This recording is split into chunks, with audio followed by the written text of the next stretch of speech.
Big boss Marathi season 6च्या घरात दिवसेंदिवस खेळ अधिकच रंगतदार होत चालला आहे. 9व्या दिवशी होणाऱ्या कॅप्टन्सी टास्कने संपूर्ण घराचं वातावरण तापवलं असून बिग बॉसने दिलेल्या एका ट्विस्टमुळे खेळाची दिशा पूर्णपणे बदलली आहे.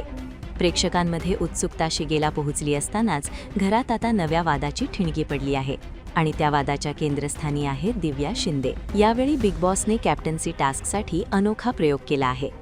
घरातील सदस्यांसमोर 2 दरवाजे ठेवण्यात आले आहेत. एक दरवाजा शेणाचा तर दुसरा मेणाचा. या 2 दरवाजांपैकी कोणता दरवाजा निवडायचा यावरच पुढील खेळ अवलंबून असणार आहे. या ट्विस्टमुळे घरात आधीच तणावाचं वातावरण तयार झालं आहे. दरम्यान दुसऱ्या आठवड्याचा कॅप्टन कोण होणार याकडे प्रेक्षकांचं लक्ष लागून राहिलं आहे. समोर आलेल्या नव्या प्रोमोमध्ये कॅप्टन्सीसाठी दिव्या शिंदे, दीपाली आणि विशाल हे तिघे दावेदार असल्याचं स्पष्ट दिसत आहे. मात्र याच उमेदवारी दरम्यान घरातील इतर सदस्यांनी थेट दिव्याच्या क्षमतेवरच प्रश्नचिन्ह उपस्थित केलं आहे. सागर कारंडे दिव्या मॅचवर नसल्याचं सांगतो, तर सचिन कुमावत तिचा अनुभव कमी असल्याचं मत व्यक्त करतो.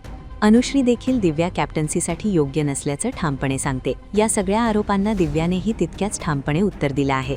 अनुभव जन्मतः येत नाही. जर तुम्ही अनुभवाच्या आधारावरच निर्णय घेत असाल तर या मुद्द्यावर मी तुमच्या सगळ्यांच्या विरोधात उभी आहे, असं म्हणत दिव्याने आपली भूमिका स्पष्ट केली आहे. दिव्याच्या या आक्रमक आणि आत्मविश्वासपूर्ण वक्तव्यामुळे घरातील वाद आणखी तीव्र होण्याची शक्यता आहे. आता खरा प्रश्न असा आहे की दिव्या घरातील सदस्यांना तिची भूमिका पटवून देऊ शकेल का, की कॅप्टन्सीच्या मुद्द्यावरून घरात आणखी फूट पडणार.